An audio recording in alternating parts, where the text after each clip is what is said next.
Perkenalkan, nama saya Muhammad Raihan Alfaris dari kelas 12 IPS 2. Nama sekolah SMA Negeri 3 Depok. Mata pelajaran Kolaborasi Sejarah Indonesia yang diajar oleh Bu Maesaroh, Bahasa Indonesia yang diajar oleh Bu Tuti, dan PPKN yang diajar oleh Bu Leli. Judul video: sikap yang harus dikembangkan pelajar Indonesia agar keutuhan NKRI tetap terjaga. Assalamualaikum warahmatullahi wabarakatuh. Puji beserta syukur marilah kita panjatkan kepada Allah Subhanahu wa Ta'ala yang telah memberikan beribu-ribu nikmat. Tidak lupa sholawat dan salam tercurahkan kepada Nabi Muhammad SAW, keluarganya beserta sahabat. Semoga kita semua mendapatkan syafaatnya dan mendapat petunjuk hingga hari kiamat nanti. 1.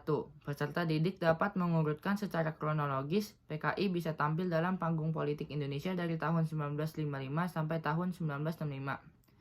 PKI merupakan salah satu partai tertua dan terbesar di Indonesia. Partai ini mengakomodir kalangan intelektual, buruh, hingga petani. Pada pemilu tahun 1955, PKI berhasil meraih 16,4% suara dan menempati posisi keempat di bawah PNI, Masyumi, dan NU. Sejarah berdirinya PKI tak lepas dari Indische Sosial Demokratische Vereniging atau ISDV, partai kecil berhaluan kiri yang didirikan oleh tokoh sosialis Belanda Hendrikus Josephus Franciscus Marie Sneveliet atau dikenal dengan Henk Sneveliet. ISDV menyusup ke partai-partai lokal baik besar maupun kecil, seperti Sarekat Islam atau SI. Beberapa tokoh SI yang melejit pada saat itu antara lain Semawan dan Darsono, yang tak lain berperan penting dalam pendirian PKI. Pada tahun 1920-an, ISDV kemudian mengilhami lahirnya PKI dengan Semawan sebagai ketua dan Darsono menjadi wakilnya. Dalam buku Tan Malaka, Pergulatan Menuju Republik 1897 sampai 1925 yang ditulis oleh Hari A. Poeze, Tan Malaka sempat mengusulkan PKI sebagai Partai Nasional Revolusioner Indonesia. Namun nama yang diusulkannya ditolak oleh Semawan. Kedua, peserta didik dapat menjelaskan usaha-usaha yang dilakukan PKI untuk dapat menarik simpati rakyat pada saat itu. Yang pertama, menyebarkan isu Dewan Jenderal, melakukan demonstrasi menuntut kenaikan upah, melakukan aksi sepihak, menghancurkan lawan politiknya dengan jalan mendukung pemerintah.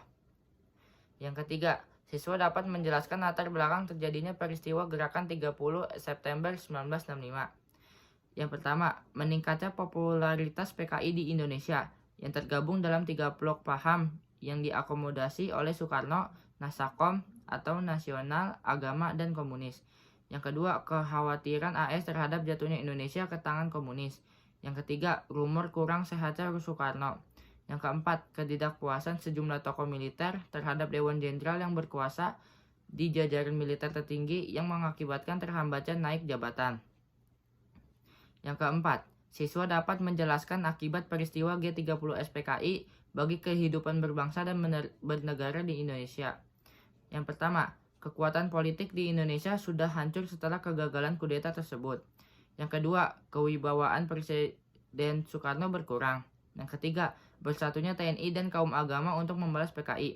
Yang keempat, pembantaian orang-orang yang berhubungan dengan PKI atau dianggap pendukung PKI secara besar-besaran. Bahkan pembantaian ini dikenal di dunia sebagai anti-komunis purge. Yang kelima, pasca pembantaian orang PKI atau yang dianggap PKI, TNI menjadi kekuatan baru. Yang keenam, kondisi politik bangsa menjadi tidak stabil karena adanya pertentangan di para penyelenggara dan lembaga negara. Yang ketujuh, timbulnya demonstrasi besar yang dilakukan oleh rakyat, mahasiswa, kami, dan KAPI, di mana demonstrasi ini mencetuskan trituntutan rakyat atau tritura. Tritura berisi 3 hal. Pertama, permintaan agar PKI dibubarkan. Kedua, pembersihan kabinet Dwi Kora dan unsur-unsur PKI. Dan ketiga adalah turunkan harga. Yang kedelapan, reshuffle kabinet untuk memenuhi tritura. Kabinet Dwi Kora perlu diperbaharui karena perlu dibersihkan dari para menteri atau pejabat yang memberikan dukungan pada PKI. Yang kesembilan, Gugurnya mahasiswa bernama Arif Rahman Hakim karena tertembak pada tanggal 24 Februari 1966. Arif adalah mahasiswa yang ikut melakukan demonstrasi.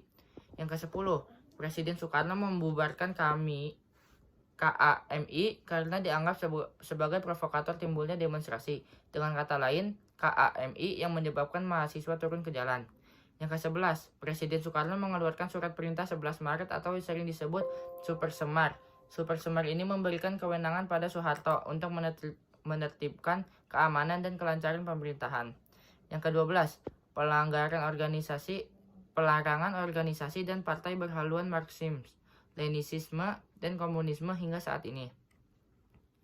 Yang kelima, siswa dapat menjelaskan sikap-sikap yang harus dimiliki pelajar Indonesia berdasarkan pengalaman peristiwa G30 SPKI supaya keberadaan NKRI tetap terjaga atau utuh. Yang pertama, cinta tanah air.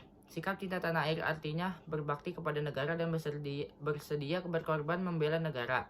Cinta tanah air menjadi sikap penghargaan yang tinggi terhadap bahasa, lingkungan fisik, sosial budaya, ekonomi, dan politik bangsa.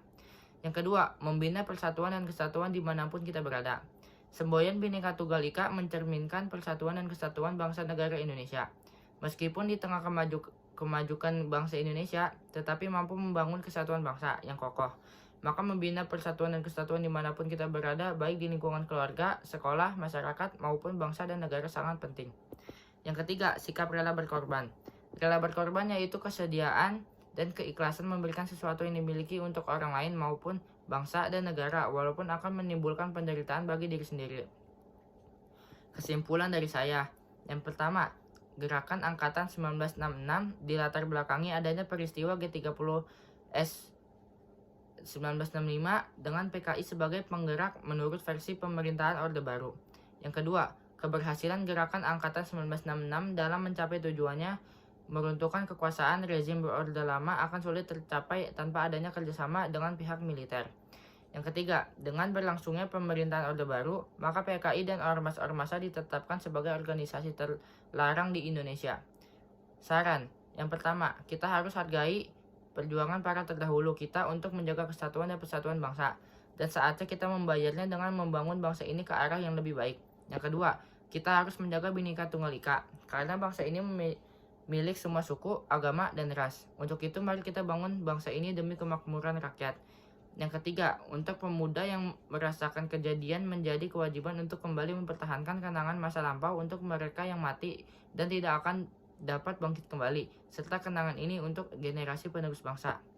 Sekian ceramah yang dapat saya sampaikan. Mohon maaf apabila ada kata yang salah. Wabillahi taufiq wal hidayah. Wassalamualaikum warahmatullahi wabarakatuh.